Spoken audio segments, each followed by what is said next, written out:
Hey, incredible viewers! Did this gripping story of courage, betrayal, and hope keep you on the edge of your seat? Don't miss out on more thrilling tales and inspiring journeys. Hit that subscribe button and join our community for exclusive videos that dive deep into stories that matter. Turn on notifications so you never miss an update. Let's keep the adventure going together. Burkina Faso's president, Ibrahim Traore, experiences a mid-air crisis as his private jet is forced into an emergency landing. Tensions rise, confusion erupts. What caused the incident? Who was on board?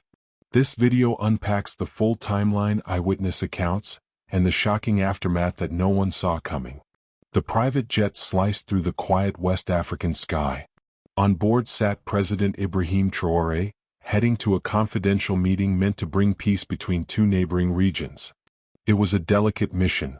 Only 7 trusted people were with him: advisors, a medic, and his security head, Captain Dio. The sun was setting. Traore, seated by the window, stared at the clouds when suddenly the engine groaned. A loud clunk echoed, then another, then silence. The lights flickered, the aircraft dipped. For the first time in years, a military-trained leader felt powerless. The pilot's voice cracked through the speaker. "Mr. President, we're losing both engines, preparing for emergency descent." The cabin fell into chaos. Papers flew, one guard vomited, but Traore sat calm, one hand gripping the armrest, the other over his heart. He whispered something under his breath. Captain Dio knelt beside him. "Sir, we may not make it." Traore replied quietly, "If this is how I go, let it be as a man trying to make peace, not war." The plane began to fall fast. No one on the ground yet knew Burkina Faso's president was in danger, and time was running out. Darkness had fallen when the jet clipped a treetop. The pilot, breathing hard, spotted an open field, dusty, wild, and barely large enough. With a prayer, he yanked the controls. The plane slammed down hard, skidding, jerking. Metal screamed against the earth. Inside, screams and crashing filled the cabin, then silence. Smoke rose. One by one, passengers stirred, bloody noses, broken glass, shaking hands, but no fatalities. The president's seat belt had snapped. He lay slumped to one side. Captain Dio rushed over, heart pounding. "Mr. President, wake up, Ibrahim, please." Traore groaned, his forehead bleeding, but he opened his eyes. Dio laughed and cried at once. "Yes, sir, you're alive, we're all alive." They had no idea where they were. No GPS, no radio, no signal, just bushland, night sounds, and an uneasy stillness. Inside the cabin, one advisor clutched a broken phone.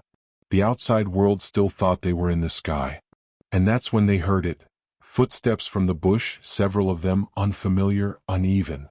Weapons drawn, the guards surrounded the president. The unknown had just begun. Was this crash a random accident or something far more planned? The first figure stepped into the clearing. He wore old sandals, torn trousers, and a scarf over his face.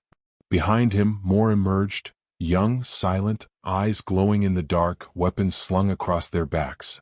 One guard shouted, "Stay back." But the leader lifted a hand slowly and said in a calm voice, "We're not here to hurt anyone. We saw the crash, we came to help."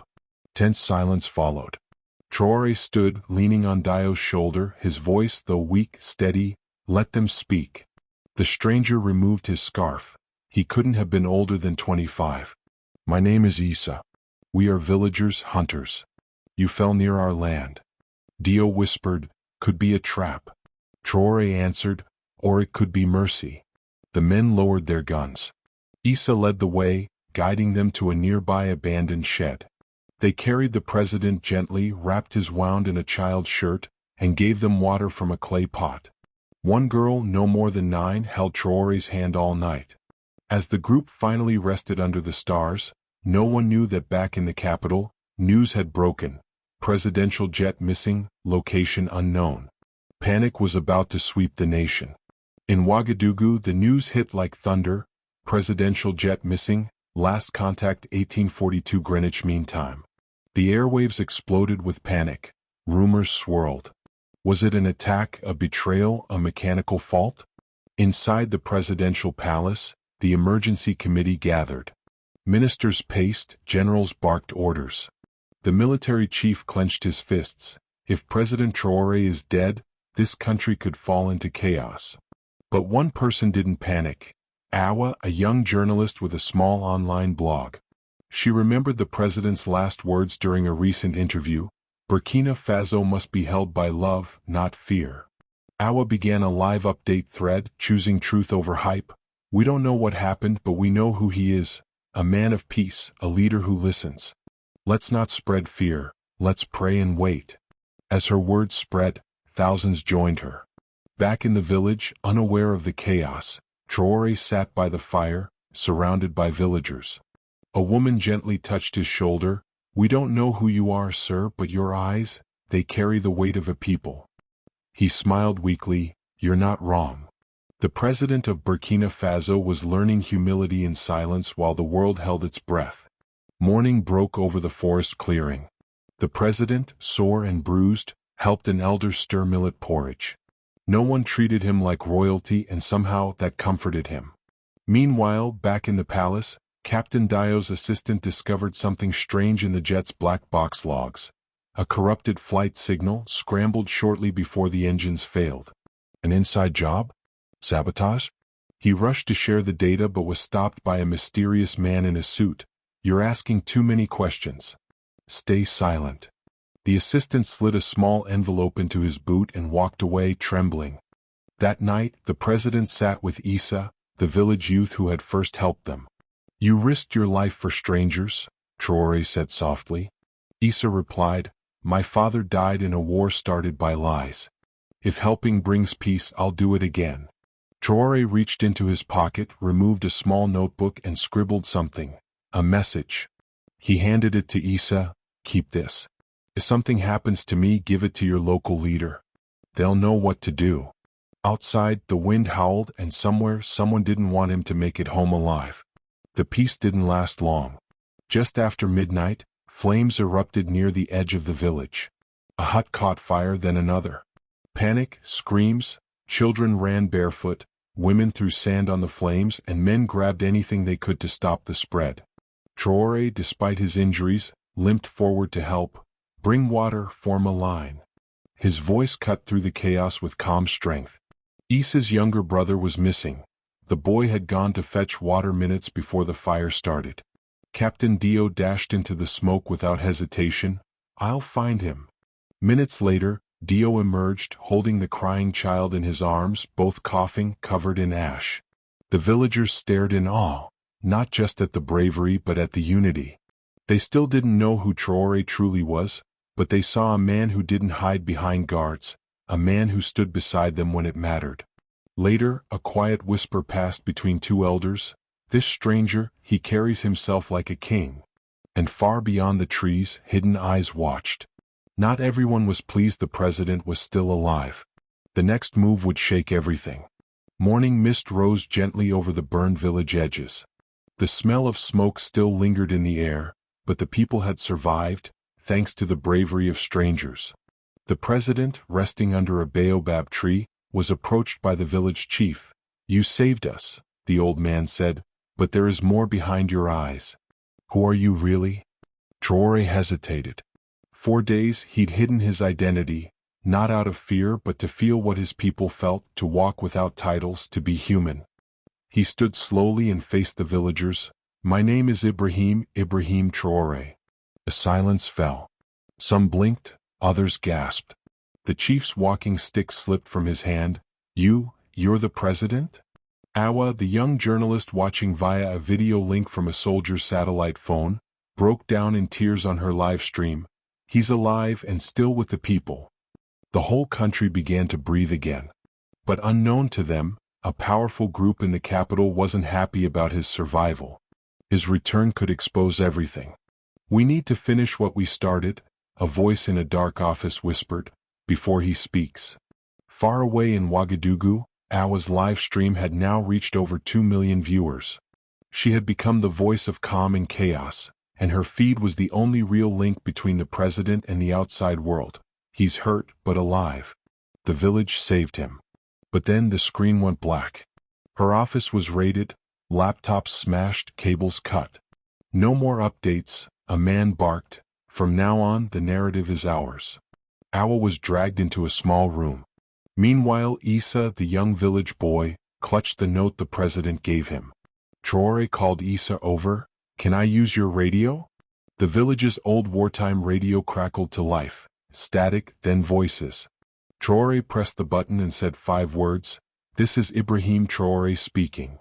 Across the airwaves, soldiers froze, pilots paused, the capital's control tower stood still. The real president was alive, and now the world knew. But that same moment, in a military base, a covert unit was mobilized. They had a map, a location, and one mission: bring him in, dead or alive. The moon was full when the first gunshot echoed through the trees. Traore knew instantly, it wasn't bandits, it wasn't rebels, it was a team trained to kill. "Take the villagers and run," he shouted to Dio. "No, sir, that's an order." Captain Dio turned to Issa and the others. "Head south, follow the river, do not look back." Traore, though injured, grabbed a fallen branch to use as a walking stick and disappeared into the thick brush, alone. Helicopter lights beamed above, dogs barked in the distance. The manhunt had begun. Every step hurt, every breath burned, but still he moved. Because this wasn't about survival, it was about protecting the truth, about protecting the people who protected him. Back in the capital, someone leaked the truth Awa had discovered before her arrest. The jet wasn't down by accident. The president's plane was sabotaged by someone in his own inner circle, and now that person wanted him gone permanently. Traore collapsed under a tree, bleeding, tired, cold. He looked at the stars, whispering, "God, don't let me die here, not yet, not before the truth comes out." In a quiet office deep within the Ministry of Defense, a man known only as Colonel Ennis leaned back in his chair. The live streams were cut. Awa was in custody. The helicopter team reported no sign of the president. "He won't survive the forest," he muttered, "and even if he does, he won't get out alive." Colonel Ennis wasn't always this way. Once he admired Traore, but ambition had twisted him. He feared Traore's loyalty to the poor, his love for the people. It made him dangerous to the elites. Traore represented change, and change threatened power. So the colonel acted. Sabotaging the jet was just the beginning. But unknown to him, Awa had managed to whisper a single phrase to a guard before being taken. "Tell the world he's alive." That guard, moved by her courage, slipped a USB stick into his boot. It contained proof, flight data, secret emails, and a voice memo from Traore, recorded hours before the crash. "If anything happens to me, let the people know I did not fall, I was pushed." The clock was ticking, the truth was coming, and the world was listening.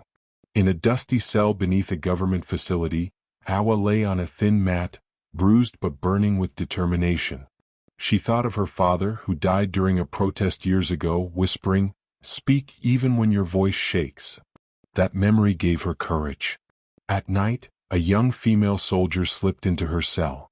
Her name was Sophia. She was only 23 and had joined the military to protect the people, not silence them. "You're Awa, right?" "Yes. I believe you."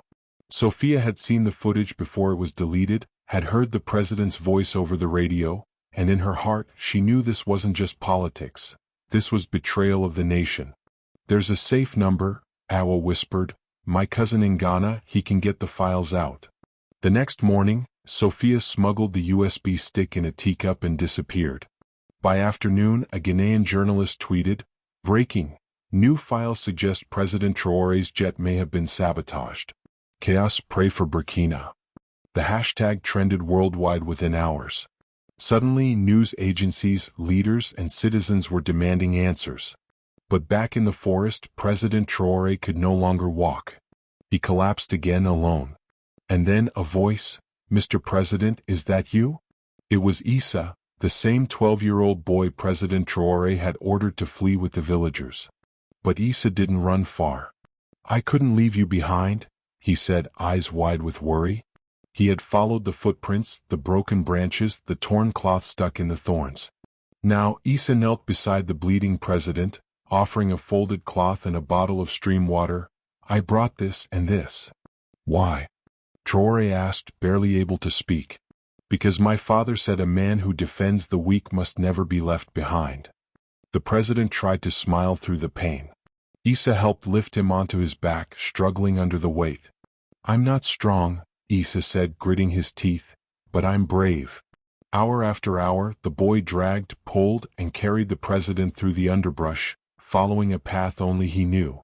Meanwhile, the truth was erupting across the world. News outlets from France to South Africa now aired headlines: "President Traore possibly targeted, child hero helps escape." But the enemy wasn't done. The colonel had ordered drones, and they had just locked onto Issa's signal. High above the forest canopy, 2 drones hummed like angry insects. Inside a distant control room, Colonel NS watched the infrared feed. 2 figures, 1 adult, 1 child, barely moving. "That's him," he whispered. "Take the shot." The operator hesitated. "But sir, there's a child." "I gave you an order." But just as the drone prepared to fire, something unexpected happened. Lightning split the sky, a deafening thunder rolled through the trees, shaking everything. The drone feed scrambled, momentarily blind. And in that moment, the unthinkable happened. A nearby group of farmers, alerted by Issa's cries and the breaking news online, had rushed into the forest with flashlights and machetes. "We saw his face on TV," one farmer yelled. "That boy saved the president." They formed a protective circle around Traore, their bodies shielding him. More villagers arrived, more flashlights, more arms raised. The drones pulled back. They couldn't shoot now. They were too late. The people, the same people Traore had risked everything for, were now protecting him. As dawn broke over Burkina Faso, a photo surfaced online. It showed President Traore lying weakly on a handmade stretcher, covered in mud and wrapped in a villager's faded cloth. Beside him, Issa held his hand tightly. The image shattered the internet. "This is not just a leader," one post read. "This is our father, our son, our hope." World leaders from Ghana, Senegal, even parts of Europe, publicly demanded answers. France 24, Al Jazeera, and BBC Africa aired the footage retrieved from the USB. The voice recording played on loop. "If I fall, let it be known I did not fall, I was pushed." Protests ignited in Ouagadougou and beyond. People held candles, photos, and signs that read, "He stood for us, now we stand for him." Meanwhile, an air ambulance, organized by a coalition of West African doctors, landed near the village. But when they reached Traore, he was barely breathing. "He's in shock," the medic said. "We need to move fast." Issa refused to let go of his hand. "Will he die?" Silence. Then Traore's eyes opened. "Not today," he whispered. Back in the capital, a group of journalists gathered for a live press conference. Sophia, the brave soldier who helped Awa, had smuggled in the final piece of evidence. An internal memo signed by Colonel NS, authorizing an aerial asset interception under a false flag. The room went silent. Awa, standing beside her, took the microphone. "They tried to erase a man who chose rice over riches, schools over speeches, a man who walks with his people, not above them." Just as the press erupted, the doors flew open. 6 armed guards walked in, followed by the defense minister himself. "Colonel NS is under arrest for high treason," the minister announced, "and President Traore is alive." The room exploded into applause and tears. Traore, still recovering in a hospital bed with Issa sleeping by his side, watched the broadcast on a small screen. His eyes welled up, not because he survived but because the people had spoken. They had refused to be silent. They had become the shield. And for the first time in a long time he smiled. "The truth," he whispered, "is stronger than any jet." Inside the military hospital it was quiet. Machines beeped softly, nurses moved carefully. Outside, crowds prayed in silence. But inside the ICU, little Issa sat on a plastic chair, watching the man he had once called just a soldier fight for his life. Traore had slipped into a coma, his body tired, his breathing shallow. "Why him?" Issa whispered. "He just wanted to help people." The nurse tried to take him out of the room, but he refused. Instead, the little boy climbed up onto the hospital bed, curled beside the president, and began whispering something in his ear. "Please wake up, Burkina still needs you, I still need you." And then he did something no one expected. He took off his only possession, his mother's old bracelet, and tied it around Traore's wrist. She always said this keeps people safe, Issa said softly. Hours passed, monitors blinked, and then, a small, weak squeeze. Issa froze. He looked at the president. His fingers had moved. Doctor. Nurses rushed in. The impossible had just happened. Ibrahim Traore had come back. Within 24 hours, the hospital grounds were flooded. Farmers, students, mothers, children, thousands had gathered, holding candles, flags, and signs that read, "Traore, our hope, you stood up for us, now we stand for you." In the capital, the interim government announced a day of national unity. Journalists cried on live TV. In a world full of leaders who run, one anchor said, Traore walked into fire for his people. He hadn't spoken yet. He was still weak, but he could sit up now. And the first thing he asked for? Where is the boy? Issa ran into the room, straight into his arms. This time Traore cried. He held the child close and whispered, "You saved my life, little warrior." That evening, with the world watching, Traore gave a short video message from his hospital bed. "I am alive because of my people, because of your love, because of a child who believed. Burkina Faso is not broken. We are rising." No speech had ever moved the nation more. 1 week after the crash, President Traore walked out of the hospital, not in a motorcade, not with sirens, but side by side with Issa, holding his hand. No guards, no walls, only people. Tears flowed freely as he walked through the crowd. Old women knelt to touch his feet, young men raised him on their shoulders, children sang. He stopped, lifted Issa onto his shoulders and said, "This boy taught me something. True power is not in jets or titles, it is in serving others." That night, from balconies to villages, the entire nation lit candles. And across the world, millions watched the story unfold, not as a tale of power or politics, but of heart. In a week of terror and tears, what stood out most was love. Love from a child, love from a people, love that brought a leader back from the edge of death.